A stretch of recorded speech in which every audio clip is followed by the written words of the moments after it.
పాతకాలం పద్ధతిలో వంకాయలో ఎండు చేప, కోడిగుడ్లు వేసి పులుసైతే పెట్టేసానండి. ఇలా పులుసు పెట్టారంటే టేస్ట్ భలే ఉంటుందండి.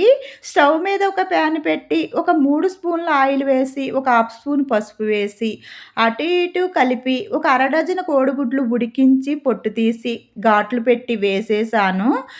గుడ్లను అటు ఇటు కలుపుతూ గోల్డెన్ బ్రౌన్ కలర్ వచ్చేంత వరకు ఫ్రై చేసి ఒక బౌల్‌లోకైతే తీసేసాను.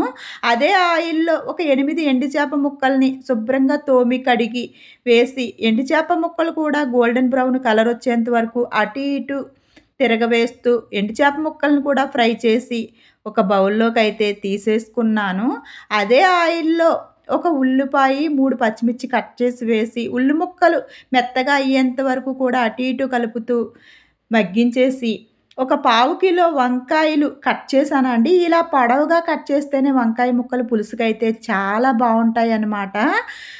వంకాయ ముక్కలు ఒక 2, 3 నిమిషాలు మగ్గిన తర్వాత ఒక 2 స్పూన్లు కారం, రుచికి సరిపడగా కల్లుప్పు వేస్తున్నానండి. ఒక హాఫ్ స్పూన్ పసుపు కూడా వేశాను.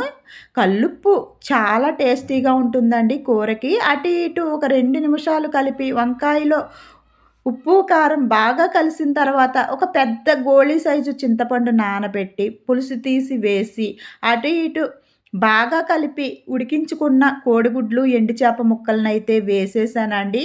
ఇంకొంచెం నీళ్ళైతే వేసి మూతైతే పెట్టేసాను. ఒక 15 నిమిషాల తర్వాత మూత తీసి చూస్తే కోడిగుడ్లు, వంకాయ పులుసైతే రెడీ అయిపోయిందండి. చూస్తుంటేనే నోరూరుతుంది కదండీ! పాతకాలం పద్ధతిలో కుదిరితే ఇలా చేయండి. చాలా టేస్టీగా ఉంటుందండి. చివరిగా కొద్దిగా కొత్తిమీర చల్లి స్టవ్ అయితే ఆఫ్ చేసేసాను. మీకు కుదిరితే మాత్రం అస్సలు మిస్ అవ్వకండోయ్! చాలా బావుంటుంది. ఈ వీడియో నచ్చితే లైక్ చేయండి.